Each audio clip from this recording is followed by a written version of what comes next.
निवडणुकीपूर्वी धनंजय मुंडेंनी माझी भेट घेतली. धनंजय मुंडेंसोबत वाल्मिक कराडही आला होता असा गोप्यस्फोट मनोज जरांगेंनी केला. भेटीवेळी मुंडे मला सांभाळा, माझ्यावर लक्ष राहू द्या असं म्हणाले. सगळे पाया पडले असं जरांगेंनी सांगितलं.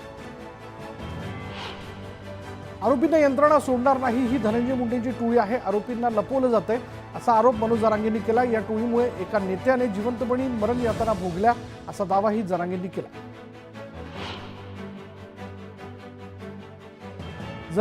जरांगेंना प्रत्येक ठिकाणी बोलायची गरज नाही असा टोला विजय वडेट्टीवारांनी लगावला. देशमुखांबद्दलची घटना जी ती भयावह आहे आणि त्या घटनेला समाजासोबत जोडू नये असं वडेट्टीवार म्हणाले.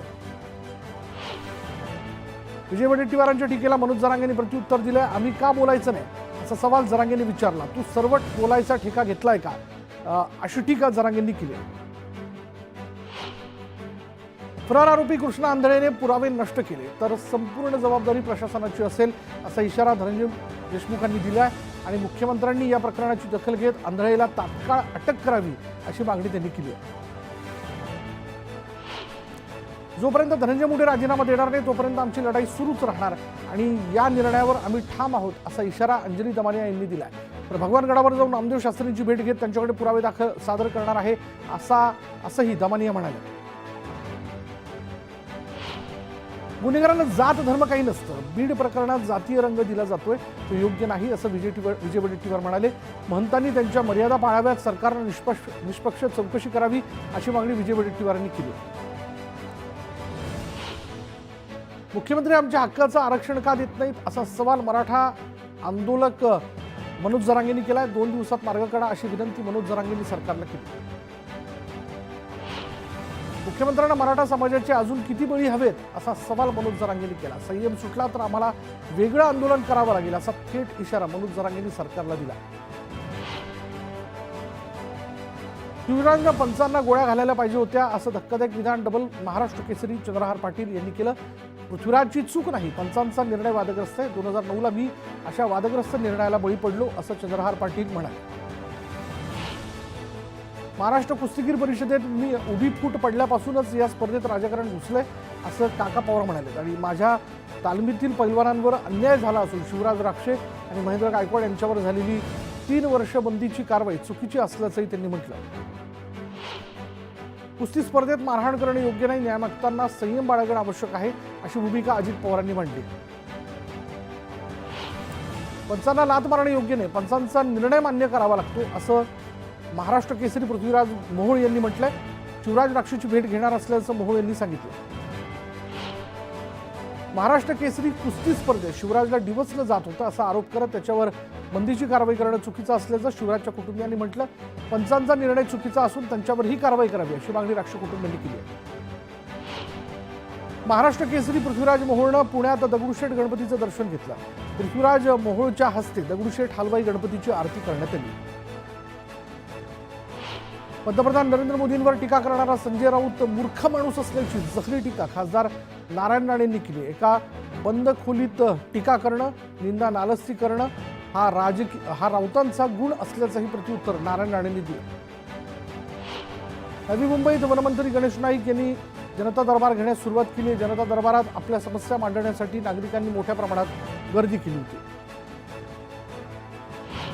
महाविकास आघाडीच्या काळात राज्यात अनेक लव्ह जिहादची प्रकरणं समोर आली आहेत. मात्र आगामी काळात राज्यातील महिला सुरक्षित राहाव्यात यासाठी कडक धर्मांतर विरोधी कायदा आणणार असल्याची माहिती राज्याचे मंत्री नितेश राणे यांनी जाहीर सभेत दिली. धनंजय मुंडेंनी प्रयागराजला जात कुंभवारी केली. मुंडे संतांच्या चरणी लीन झालेत. मुंडेंनी आचार्य महामंडलेश्वर श्री महंत सुधीरदास महाराजांचे आशीर्वाद घेतले. राज्यात आरोग्यासंदर्भात नवा कायदा येण्याची शक्यता वर्तवण्यात येते. जीपीएस संसर्गाच्या पार्श्वभूमीवर आरोग्य आणि पाणी पुरवठ्याबाबत महत्त्वाची धोरणं ठरवली जाणार आहेत. यासाठी मंत्रालयात आरोग्यमंत्री प्रकाश आंबेडकर मुख्यमंत्र्यांची भेट घेणार आहेत.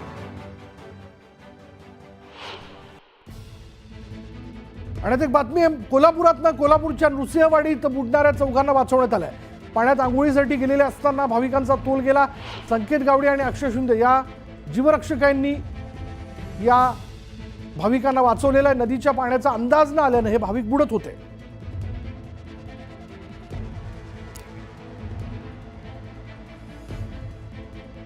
कोल्हापूरच्या नृसिंहवाडीत बुडणाऱ्या चौघांना वाचवण्यात आलंय.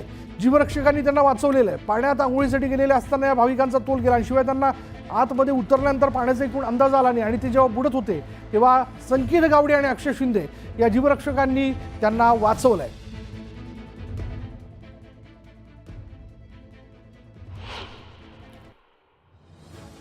आता पुन्हा एकदा इतरही घडामोडी। चेन्नई जोधपूर एक्सप्रेसमध्ये काल बसण्याच्या जागेवरून वाद होऊन एका प्रवाशावरती हल्ला करण्यात आला, ज्यात त्याचा मृत्यू झाला। हा सगळा प्रकार नंदुरबार रेल्वे स्टेशनवर घडला। विशेष म्हणजे या घटनेनंतर नंदुरबार रेल्वे स्टेशनवर सीसीटीव्हीच नसल्याची बाब समोर आली।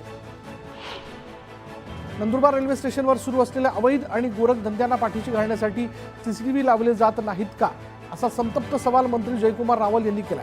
रेल्वे घटनेतील मृतांच्या कुटुंबियांची भेट घेताना रावल यांना अश्रू अनावर झाले। शिर्डीतील दुहेरी हत्याकांडात पोलिसांनी एका संशयित आरोपीला ताब्यात घेतलं, तर हल्ला झालेल्या तिसऱ्या व्यक्तीवर रुग्णालयात उपचार सुरू आहेत। अद्यापही सर्व आरोपींना अटक करण्यात पोलिसांना यश आलेलं नाही। शिर्डी हत्याकांड प्रकरणी भाजप नेते सुजय विखेंनी पोलीस अधीक्षक राकेश ओलांची भेट घेतली।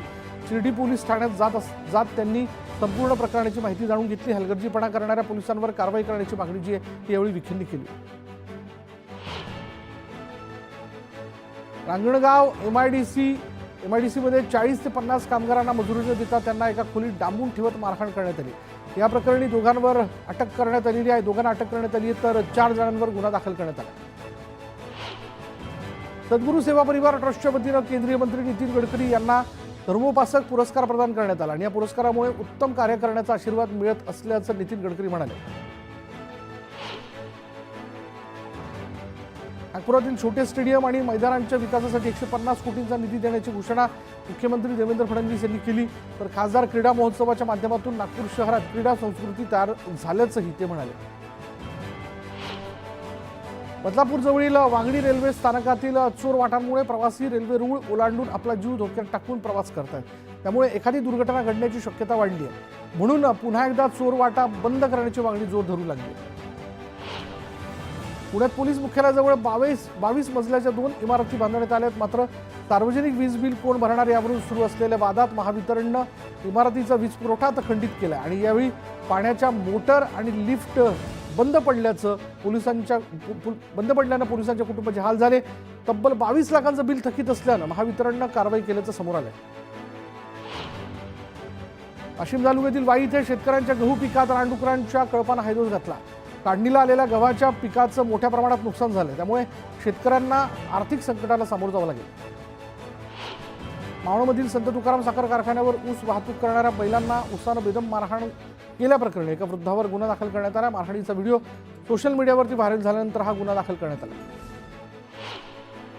सांगली जिल्ह्यातील मिरज इथे ख्वाजा शमशुद्दीन शामना साहब यांच्या दर्ग्यावर तृतीयपंथी समाजाकडून गलेफ अर्पण करण्यात आली आणि यावेळी जल्लोषात मिरवणूकही काढण्यात आली। उसळमधील खडका रोड भागात पाईपलाईन फुटल्यानं लाखो लिटर पाणी वाया जात होतं आणि त्यानंतर या पाईपलाईनची दुरुस्ती करण्यात आली, मात्र दुरुस्तीसाठी तिथे खोदकाम करण्यात आलं होतं। तिथला खड्डा बुजवण्याचा नगरपालिकेला विसर पडला आणि हा खड्डा रस्त्याच्या मध्ये असल्यानं मोठी दुर्घटना घडण्याची शक्यता नागरिकांनी व्यक्त केली आहे। जळगावच्या अंमळनेर शहरातील बाजार समितीच्या संकुलासमोर पाईपलाईन फुटल्यानं लाखो लिटर पाण्याची नासडी झाली आहे आणि त्यामुळे वाहून जाणाऱ्या पाण्यामुळे रस्त्याला नाल्याचं स्वरूप प्राप्त झालं। वाशिम तालुक्यातील वाई इथल्या शेतकऱ्यांच्या गहू पिकात रानडुकरांच्या कळपानं हैदोस घातला। काढणीला आलेल्या गव्हाच्या पिकाचं मोठ्या प्रमाणात नुकसान झालं, त्यामुळे शेतकऱ्यांना आर्थिक संकटाला सामोरं जावं लागतं। जळगावच्या अंमळनेर शहरातील बाजार समितीच्या संकुलासमोर पाईपलाईन फुटल्यानं लाखो लिटर पाण्याची नासडी झाली, त्यामुळे वाहून जाणाऱ्या पाण्यामुळे रस्त्याला नाल्याचं स्वरूप प्राप्त झालं। सटाण्याच्या भंडारपाडा वनपरिक्षेत्रात मृत अवस्थेत मादा बिबट्या आढळून आली। याच क्षेत्रात मागील 4 दिवसांपूर्वी नर बिबट्याचा मृतदेह मिळाला होता आणि यावेळी दोन्ही बिबट्यांच्या मृत्यूमुळे खळबळ उडाली।